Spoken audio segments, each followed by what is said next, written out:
We hear that state governments, organized private sector have now agreed to 62,000 naira minimum wage, while organized labor insists on 250,000 naira. The report of the committee is now to be submitted to President Bola Tinubu. Earlier, Imo State Governor Hope Uzodinma says the Tripartite Committee was close to having a harmonized figure as minimum wage. He spoke after all parties went on consultations and aimed at arriving at a figure. Organized labor, led by the NLC and TUC presidents, stepped out of the meeting for consultation. The labor union leaders returned to the meeting after about 13 minutes of consultation.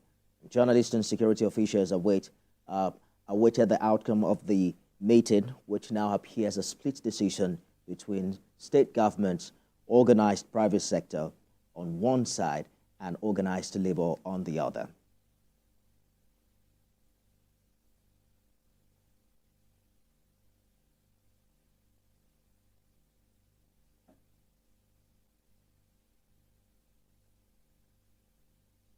Joke Adisa joins me live at the venue of the meeting. Talk to us, Joke, about what the resolutions are tonight. Well, Nifemi is respite at last for the Tripartite Committee and even for journalists that have been on this case since it started.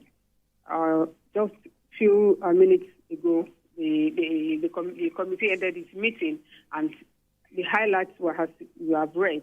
So from here, the report will be submitted to Mr. President, who will, of course, give his own final recommendation and send it to the National Assembly as a bill. Any moment from now, once Mr. President makes do with his own position, will send to the National Assembly that will now enact it into law. So that is the next stage of this struggle for a new minimum wage. But you'll recall that in 1998, a similar scenario played out, just exactly as we have it, when organized private sector and the state were on one page. They recommended 24,000 naira, but labor insisted on 30,000 naira. At the end of the day, the president then in power approved 24,000 naira. So from what we have seen, of course, Mr. President here too may also take a cue from that scenario, but we are not sure yet. We are sure in a matter of hours or days this will come to light. Well, the organized labor's figure is quite different from that. They are still insisting on 250,000 naira. How are they reacting to this development? Well, we have spoken to them, but of course they are insisting that 62,000 naira is not something that is tenable. It's not something that will make an appreciable impact in the lives of the people. Looking at the cost of things, looking at the economic situation, looking at the challenges on ground and all that. So the effect of fuel subsidy removal and its attendant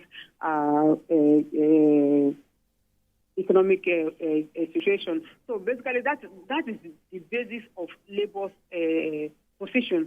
But of course, by the time Mr. President gets to receive the report, he will definitely take a position. His own recommendation will now be forwarded to the National Assembly. Well, what does this mean now to the 7-day suspension strike of organized labor? Well, yes, technically, the committee has concluded its assignment. So it's now left for the Secretariat to collate the report. All parties have signed. Labour has signed. The governors have signed. OPS, Organized Private Sector, has also signed. So it's now left for the Secretariat of this committee to submit the report to Mr. President. So that basically is what we have. But like I did throw that question to the Organized Labour, and the TVC president said, of course, maybe between now and tomorrow or Monday, the committee might want to find out one or two things from them. But as far as the job of the committee is concerned, it is closed. They have done their work, and the work since all parties have already endorsed that report, then their work is done. Look at this live for us in Abuja. 62,000 naira. Will organized labor agree to this figure? I guess we'll find out in just a few hours from now. But earlier, the Nigerian Christian Pilgrimage Commission has called on the Tripartite Committee on minimum wage to arrive at a harmonized figure as citizens count